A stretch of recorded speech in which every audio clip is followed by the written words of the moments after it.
What's up, MTV? I'm the Leisure Assessment Inventory, and I'm here to show you what's in my crib. Come on in. The Leisure Assessment Inventory is a great tool for obtaining the leisure behavior of adults. It's a great way of determining whether or not somebody needs leisure support. There are 4 indexes in the Leisure Assessment Inventory: leisure participation, leisure interest, leisure constraints, and leisure preference. Come on, I'll show you more. So this is my dining room. This is where I like to talk about the populations and diagnoses. The assessment works for people 18 and up and those with intellectual developmental disabilities.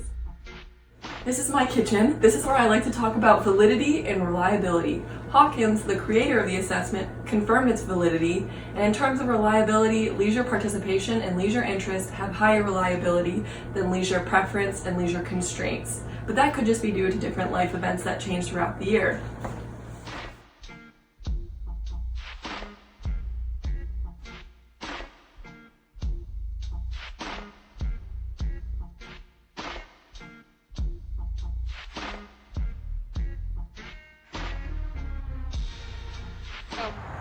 So this is my backyard. This is where I like to talk about what domains of the occupational therapy framework and practice that the assessment covers, and also the information that this assessment provides a therapist.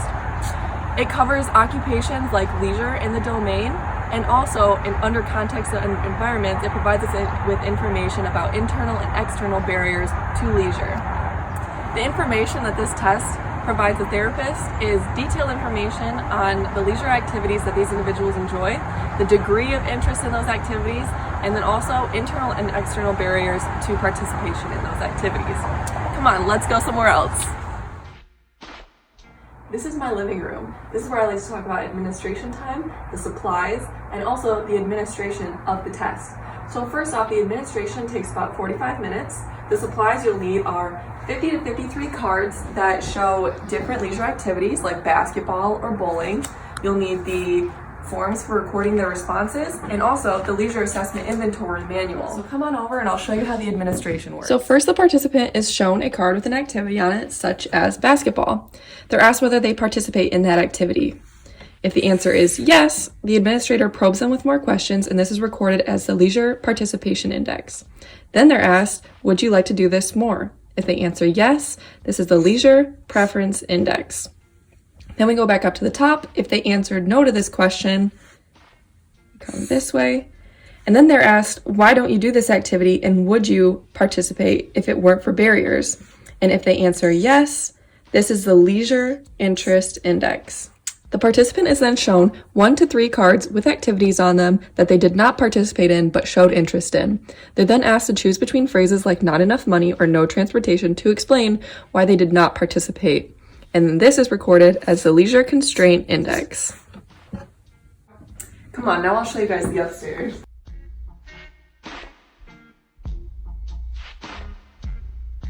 So this is where I like to talk about the strengths and weaknesses of the assessment. The strengths are, it provides a very extensive list of occupations to choose from. Also, a big part of the assessment is establishing a good rapport with the client, which is really important to having an open and honest conversation where they feel free to share their thoughts. In terms of weaknesses, the assessment is very question and answer based, which would make it easy for somebody with an intellectual or developmental disability to misunderstand or misinterpret the question. Also, different life events throughout the year can change somebody's interest in leisure activities, which would make an inaccurate recording. All right, guys, and that's all I've got for you today, so I'll show you the way out.